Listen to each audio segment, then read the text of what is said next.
everybody, this is Kevin and welcome back to another video.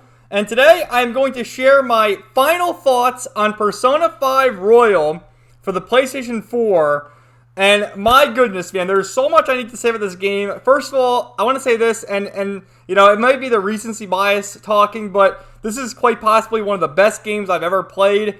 It is fantastic. It's one of the games that sort of fits the phrase, don't be sad it's over, be happy it happened. And it's not even that, like, it's the best plot imaginable. It's your typical, you know, cliche JRPG plot.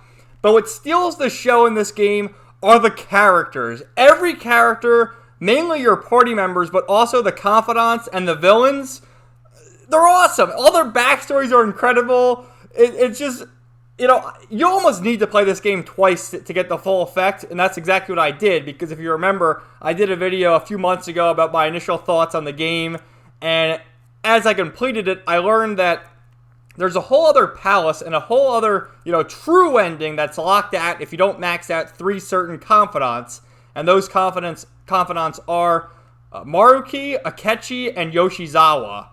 And you have to max them out by a certain point, otherwise you're locked out of the true ending.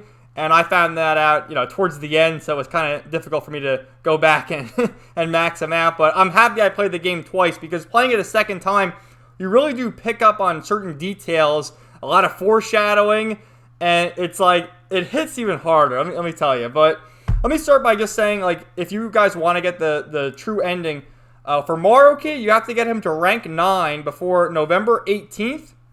He's the high school counselor therapist, and he leaves after November 18th. So if you're at rank 9 at that point, there's an additional cutscene where he thanks you for all your hard work, and then he reveals, haha, I know you're the Phantom Thieves.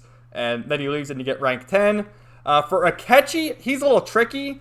You get him to like rank 6, and then at a certain point, he appears in LeBlanc, and then you talk to him there, go to rank 7, and then once you get to, like, Sai's Palace, you talk to him again, and you fight him as a boss in Mementos, and there's an awesome cutscene where he takes off his glove and he throws it at you, and he's like, I hate you!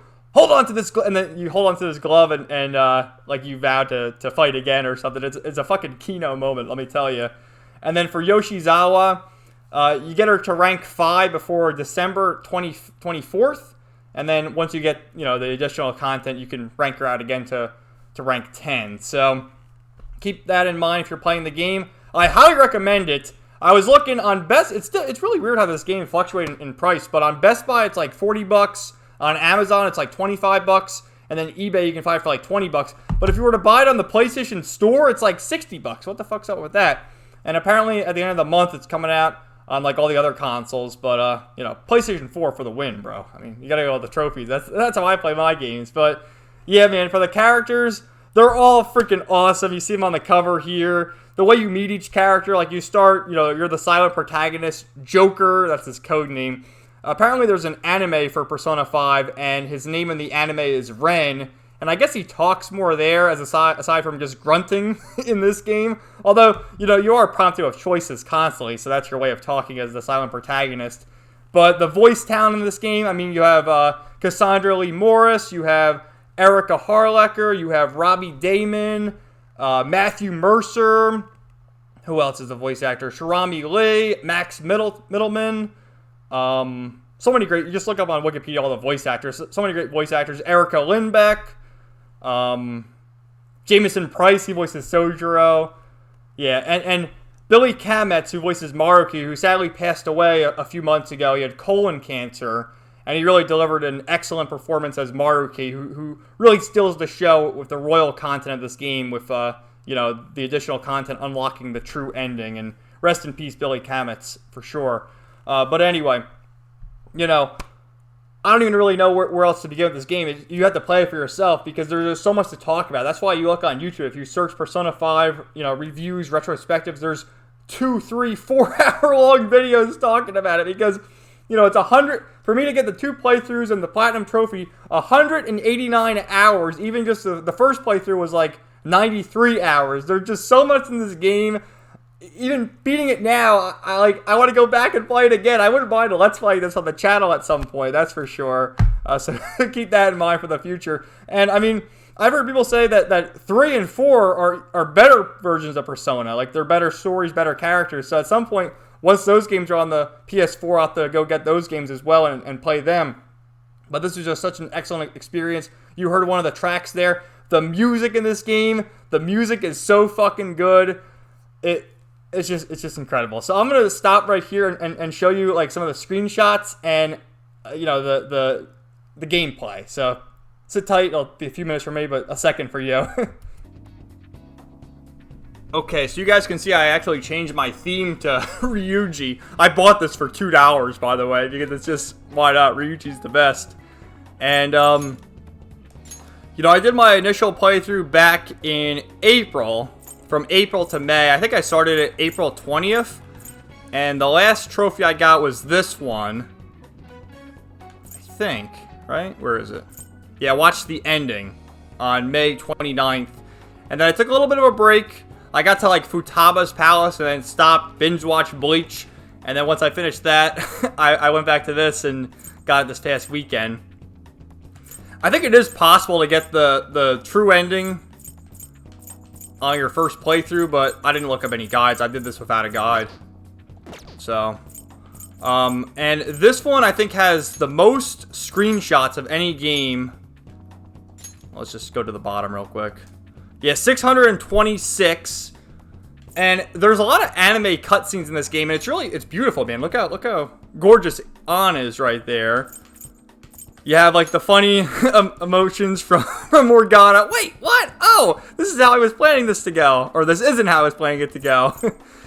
And look at his eyes there. Hee hee, I like even more now. I really do have something special after all. The Showtime attacks, like just the cinematics in this game are so nice. There's Ryuji as Skull, Joker, Ann as Panther. Some of the attacks. What else is there? Yeah, here's some more of the anime cutscenes. And here's Yusuke with his Persona Awakened as Fox. And it's just incredible. Oh god, here's Kawakami. So Kawakami is the teacher of the school. And you actually learn later on she becomes a confidant. She also is a maid who goes to your house and gives you massages and shit. And it's such an awesome story. And that's the thing too. By maxing out the confidants, you get all this other story content, all these additional cutscenes, and all the side characters are so deep, man. It's crazy. Oh, here's Makoto, who with her Showtime attack, she goes, "Fist of Justice!" This is a great cutscene. Look at Yusuke. It feels as though something is boiling. Yeah, he's a bit of an oddball. He's an artiste. And there's a funny line later on when Futaba joins the party, and she calls him Inari. And that doesn't really bother him. But there's a quote later on where she says, "You weirdo Inari!" And he has like this shocked look to him. And he goes, "A weirdo? How dare you call me a weirdo?" He is a fucking weirdo. Oh my goodness. Here's the Showtime attacks. There's Futaba. She becomes Oracle. That's her code name. And what else is there? Again, more of the cutscenes. Yeah, that's the thing too. Morgana turns into a car.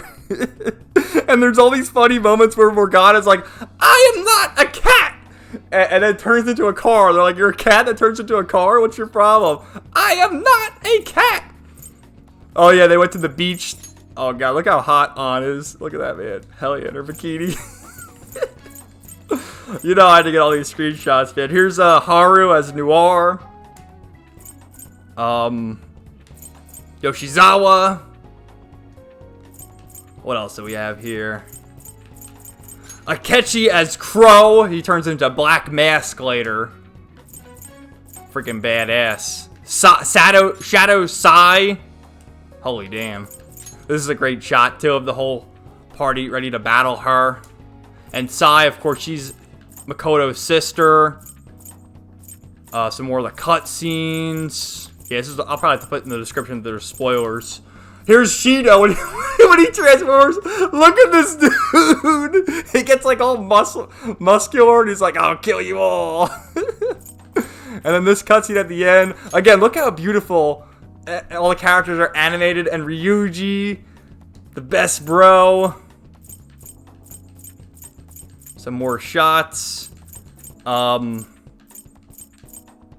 see. This is my second playthrough doing more of the screenshots. And I love Morgana's faces. Panther, I'm adoring. Yeah, because Morgana is in love with Ann. He's trying to hit on her throughout the game. Here's Kaneshiro as his shadow form. He turns into like a fly.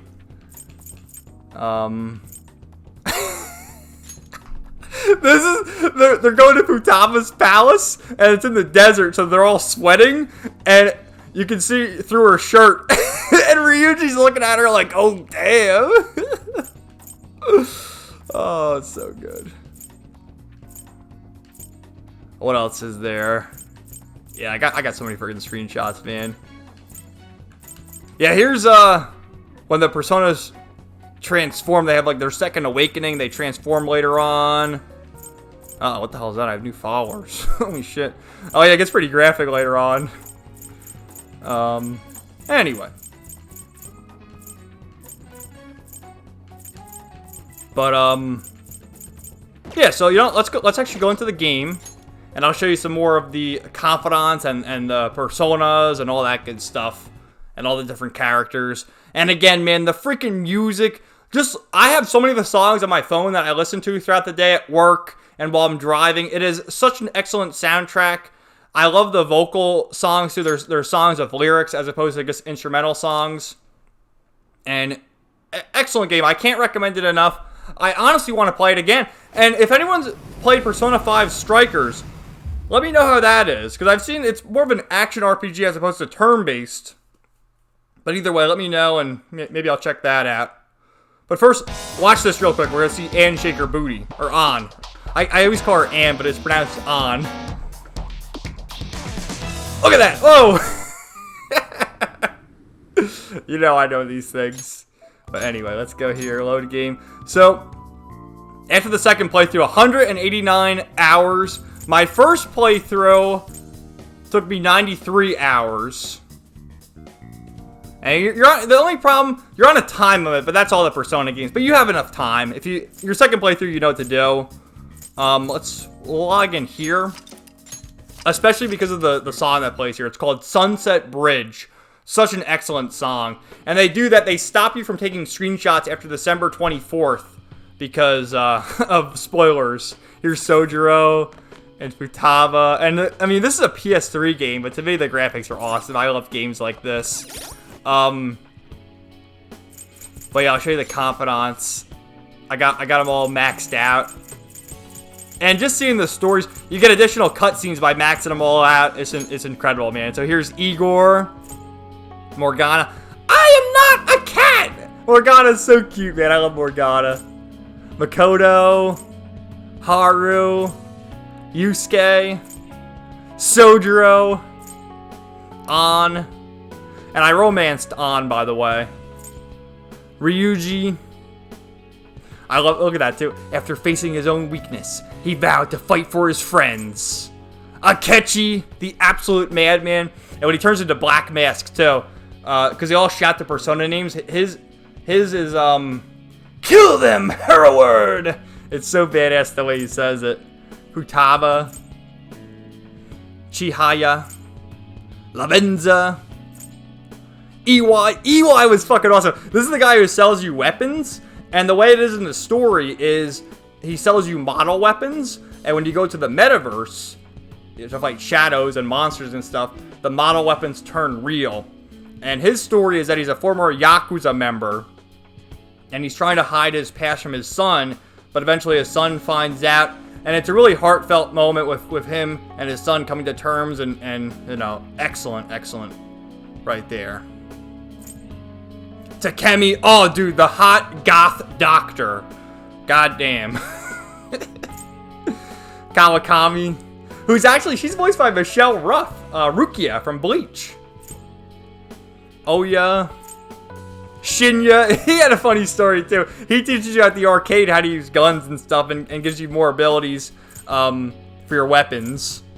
Hifumi. Mishima was awesome too. He was the one kid who believed in the Phantom Thieves and was rallying the troops at the end of the game. Realizing it's not power but heart that changes the world, he vows to do his best to help.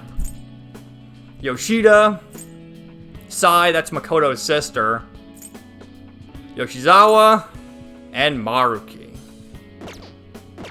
And I'll show you some of the personas that I have. This is the most overpowered one. Izagani no Okomi Pikaro. I think it's how you pronounce it. Beelzebub. Satanelli. Lucifer. Satan. Michael. Ishtar. Odin. Siegfried. Hopefully YouTube doesn't do anything, but I'll just do this real quick. Mara. Which Persona and SMT fans know. Mara. Black Frost. And of course Jack Frost. Hee-ho! I got everyone to level 99. Yeah, here's all their portraits. So good, man. I guess the whole art style and their names and everything. I fucking love it. I fucking love it. And their personas. So he has William. Diego, who Morgana, he had Zoro and then Mercurius. And I love Morgana when he heals because he's like the healer of the party. He goes, me, yeah. Celestine, Gorokichi, Agnes, which Makoto's at the start of the game is Johanna. It's like a motorcycle. Lucy, Ella, Azif. And that's me again. But yeah, fucking awesome. And Akechi's on the party for plot reasons. But anyway, I'll cut back to me. I fucking love this game, man. I'll cut back to me, though.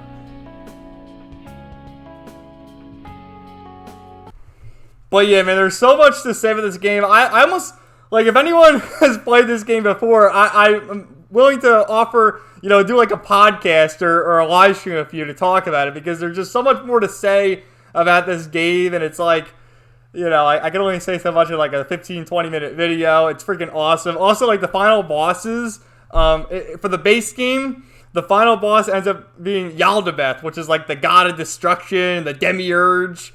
And then later on, the final boss is Adam Kadmon, which again is like a religious biblical being. And it's like, what the fuck? It's crazy. And the music, man, just, you know, if you don't even care about spoilers or anything, look up the final boss against Maruki. It's probably like a 50-minute video because the boss took me like an hour and a half. The fucking music and then the quotes as he's pleading with all the characters, it is so freaking good. I love this game so much. I honestly don't know what to do now because, you know, after I beat the game, it's just like an empty hole because I spent so much time playing this game. It's like, what the fuck? And I'm still thinking about it, still talking about it right here. But anyway, the next game I'm going to play is probably going to be Tales of Berseria, which is a game I've been meaning to play for some time. And after I learned that it was the 1-year anniversary of Tales of Arise's release, I figured let's go back to that series. But this game was fucking incredible. If you haven't played it, definitely pick it up. I mean, it's an awesome game. I love the turn-based combat. To me, turn-based combat is the best kind of combat you can get in any video game. Not that the plot is excellent. It's a fine plot, but it's the characters that carry this game. And I love it. I love it so much. So thank you guys for watching this video. Let me know what you thought in the comments down below. And stay tuned for more videos coming soon. Have a great day, everybody.